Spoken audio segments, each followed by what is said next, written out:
আসসালামু আলাইকুম। আশা করি সকলেই ভালো আছেন। প্রাথমিক সহকারী নিয়োগ সার্কুলার দ্বিতীয় ধাপের নিয়োগ কিন্তু প্রকাশ করে দিয়েছে।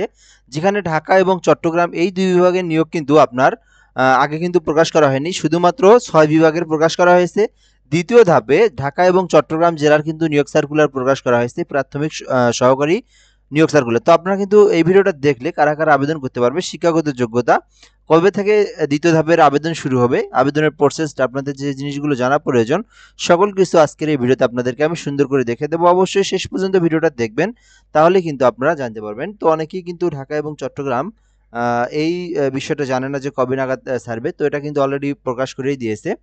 তো আমরা দেখবো এখান থেকে, এটা হচ্ছে 12ই নভেম্বর, অর্থাৎ রাত কিন্তু 8টার দিকে ডিপির যে ওয়েবসাইট, প্রাথমিক শিক্ষা অধিদপ্তরের ওয়েবসাইটে প্রকাশ করা হয়েছে।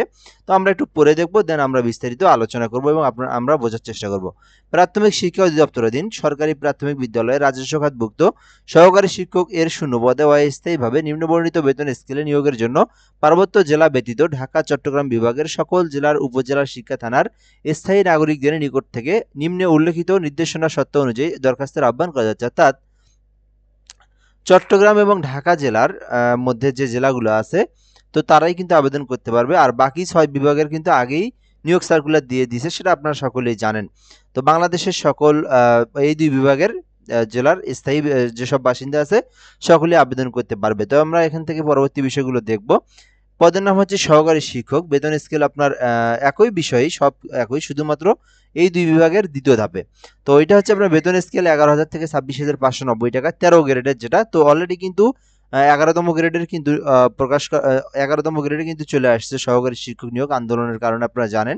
তো এটা কিন্তু নিয়োগ হওয়ার পর আপনারা যদি ১১তম গ্রেড পাস করে দেয়, এখনও যেহেতু পাস করে নাই, বিলিং পাস করে দিলে কিন্তু আপনারা ১১তম গ্রেডে চলে আসবেন এই সহকারী নিয়োগ সার্কুলার। তো পদসংখ্যা হচ্ছে ৪,১৬৬ জন এই ২ বিভাগের জন্য, আর বাকি ৬ বিভাগের ১০,২১৯ জন। আর আপনারা ঢাকা এবং চট্টগ্রাম এই ২ বিভাগের প্রার্থীর জন্য ৬,১৬৬টি শূন্যপদ ফাঁকা রয়েছে প্রাথমিক সহকারী নিয়োগ সার্কুলারে। তো এরপরে বয়সসীমা যেটা, ৩০শে নভেম্বর ২০২৫ তারিখে প্রার্থীর ন্যূনতম বয়স সর্বোচ্চ ২১ থেকে ৩২ বছরের মধ্যে হলে আপনারা এই অ্যাপ্লিকেশন করতে পারবেন। ২১ থেকে ৩২ বছর হলে আপনারা আবেদন করতে পারবেন। অনেকের বয়স ৩২ প্লাস ১-২ দিন হলে এসএমএস দেয় যে আবেদন করতে পারবো কিনা। না, কোনো অপশনই নাই। যেটা আপনার ক্যালকুলেশন, বয়স ক্যালকুলেশন সার্চ দিবেন, দেওয়ার পরে আপনার ডেট অফ বার্থডে, এটা থেকে আপনার আজকের তারিখ আপনারা মাইনাস করবেন, ঠিক আছে? তো ৩০শে নভেম্বর ২০২৫ তারিখ এই টাইমটা আপনি মাইনাস করবেন, দেখবেন যে ৩২ প্লাস হয়েছে কি না হয়েছে। যদি হয়ে থাকে তাহলে আপনি আবেদন করতে পারবেন না। এরপরে শিক্ষাগত যোগ্যতা যেটা, কোনো স্বীকৃত বিশ্ববিদ্যালয় হতে অনন্য দ্বিতীয় শ্রেণী বা সমমানের সিজিপিএ সহ 4 স্কেলে, অর্থাৎ অনার্স ডিগ্রি যেমন 4 স্কেল, সো এই 4 স্কেলে আপনাকে 2.25 এর উপরে থাকলে আপনি আবেদন করতে পারবেন। আর যাদের 5 স্কেল তাদেরকে 2.8 থাকতে হবে। তো আমরা যদি এই বিষয়টা যদি আরেকটু ভালোভাবে বোঝার চেষ্টা করি, এখানে বলা আছে যে 4 স্কেলে অনার্স এবং অনার্স ডিগ্রিদের ক্ষেত্রে 4 স্কেলে 2.25 এর উপরে থাকতে হবে। হ্যাঁ, তো এখন 2.25 এর উপরে থাকতে হবে। তাহলে এখানে 2.25 4 স্কেলে কাদের, যেমন হচ্ছে ন্যাশনাল ইউনিভার্সিটি পাবলিক বিশ্ববিদ্যালয়ের 4 এর মধ্যে তাদের সিজিপিএ 4 এর মধ্যে তাদেরকে 2.25 পেতে হবে। 5 কাদের, 5 যদি আমরা একটু বলেই দেই, যেমন হচ্ছে আলিয়া মাদ্রাসা, ফাজিল, কামিল, এগুলো কিন্তু আপনার 5 এর মধ্যে। আবার কিছু প্রতিষ্ঠান আছে, কিছু ইনস্টিটিউট আছে যেগুলো আপনার জিপিএ 5 এর মধ্যে পরীক্ষা হয়ে থাকে অনার্স ডিগ্রি, তাদের ক্ষেত্রে 2.80 থাকতে হবে, অর্থাৎ 2.80। আর বেসিক্যালি যারা ন্যাশনাল ইউনিভার্সিটি, তারপরে আপনার হচ্ছে বিভিন্ন public, Dhaka university, Chittagong university, এগুলো হচ্ছে আপনার 2.25 হইলে আপনারা অ্যাপ্লিকেশন করতে পারবেন। সো এই হলো বিষয়। এরপর আমরা এখান থেকে দেখবো, এখানে বলা আছে যে কোনোভাবেই আপনার রেজাল্ট তৃতীয় বিভাগ হওয়া যাবে না, অবশ্যই প্রথম এবং দ্বিতীয়র মধ্যেই থাকতে হবে। শিক্ষা জীবনে কোনো স্তরে তৃতীয় বিভাগ অথবা সমমানের জিপিএ অথবা তৃতীয় শ্রেণী অথবা সমমানের সিজিপিএ গ্রহণযোগ্য হবে না। অর্থাৎ আপনার শিক্ষা জীবন, অর্থাৎ এখানে এসএসসি, এইচএসসি, অনার্স ডিগ্রি বোঝানো হয়েছে। সো এইচএসসি অনার্স ডিগ্রিতে আপনাকে কখনোই আপনার রেজাল্টটা যেন এসএসসি হোক, এইচএসসি হোক, অনার্স হোক, ডিগ্রি হোক, যেটাই হোক না কেন, আপনার যেন প্রথম বিভাগ অথবা দ্বিতীয় বিভাগের মধ্যে থাকে। তৃতীয় বিভাগ হলে কিন্তু আপনারা অ্যাপ্লিকেশন করতে পারবেন না। তো এখানে কিন্তু আপনারা কারা কারা আবেদন করতে পারবে, এখান থেকে আমরা যেটা বলে দিই সহজভাবে। আপনি শুধুমাত্র ডিগ্রি পাস করছেন, 2.25 রেজাল্ট আছে, তাহলে আপনি আবেদন করতে পারবেন। আপনি শুধুমাত্র অনার্স পাস করছেন, আপনার রেজাল্টটা 2.25, তাহলে আপনারা আবেদন করতে পারবেন। আপনি ফাজিল পাস করছেন, আপনার যদি সিজিপিএ 5 স্কেল হয়, তাহলে আপনি 2.28 পাইলেই আপনি আবেদন করতে পারবেন। আবার বিভিন্ন প্রতিষ্ঠান যেগুলো 5 এর মধ্যে পরীক্ষা হয় অনার্স এবং ডিগ্রিতে, তাদের 2.80 থাকলেই আবেদন করতে পারবেন। আশা করি আমরা এডুকেশনাল কোয়ালিফিকেশন সম্পর্কে বিস্তারিত সব কিছুই আমরা জানতে পেরেছি। এখন আমরা দেখব পেমেন্ট পদ্ধতি, আবেদনের পদ্ধতি।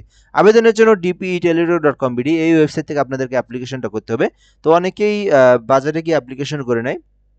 তো আপনারা কিন্তু চাইলে আমাদের মাধ্যমে হোয়াটসঅ্যাপে যোগাযোগ করে আপনার প্রাইমারি যে সার্কুলারের অ্যাপ্লিকেশনটা নির্ভুল নিখুঁত সুন্দরভাবে করে নিতে পারবেন। সো এই জন্য অবশ্যই আপনাকে হোয়াটসঅ্যাপ নাম্বারে যোগাযোগ করতে হবে। 0177583031 এই নাম্বারে যোগাযোগ করলে নির্ভুল নিখুঁতভাবে আপনি ঘরে বসে থেকেই অ্যাপ্লিকেশনটা করে নিতে পারবেন।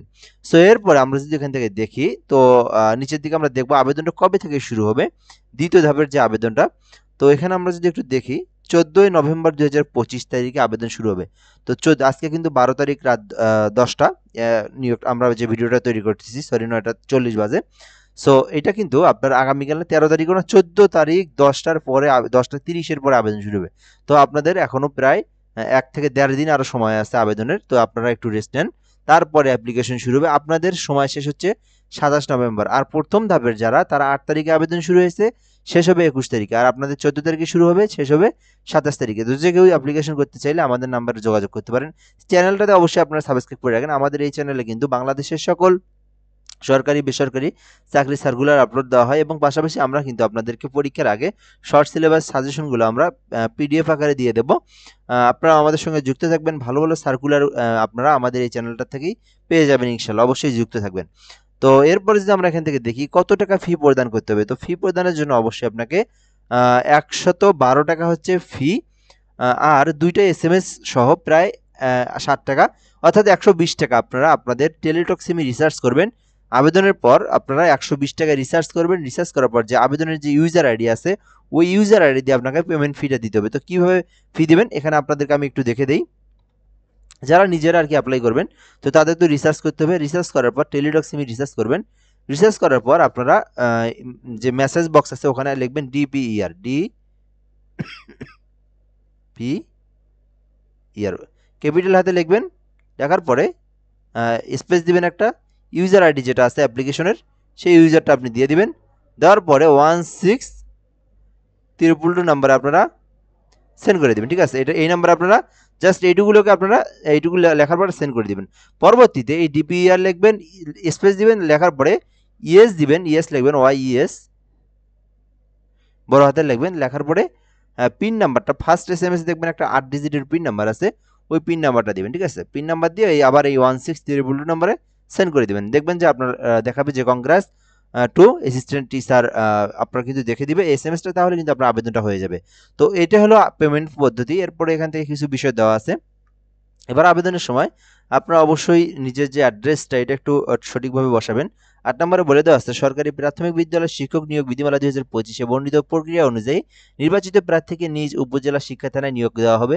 আবেদনকারী যে উপজেলা শিক্ষা থানার স্থায়ী বাসিন্দা, তার প্রার্থিতা উক্ত উপজেলা শিক্ষা থানার অনুকূলে নির্ধারিত থাকিবে। তার নিয়োগ সংক্রান্ত যাবতীয় কার্যক্রম তদনুযায়ী নিয়ন্ত্রিত হবে। অর্থাৎ আপনাকে যে ঠিকানাটা আপনি দিবেন সেই ঠিকানাটাই কিন্তু গৃহীত হবে। পরবর্তীতে কিন্তু আপনি আর এটা পরিবর্তন করতে পারবেন না, সেটা কিন্তু বলেই দেওয়া আছে।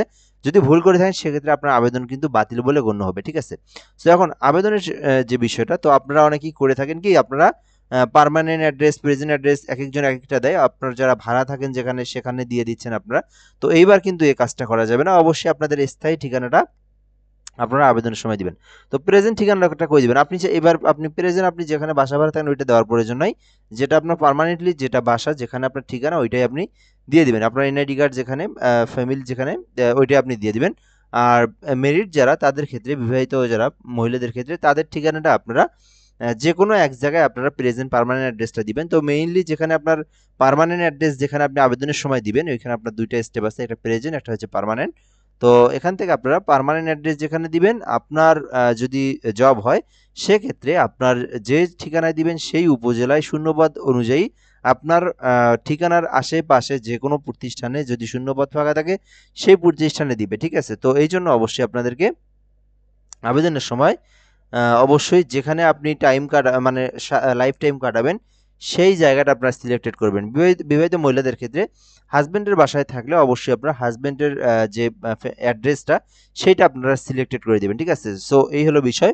তো অবশ্যই আপনারা আবেদন করতে পারবেন ২৭ তারিখ পর্যন্ত। এর আগে আপনাদেরকে আবেদন করতে হবে। সো এই পর্যন্তই, ধন্যবাদ।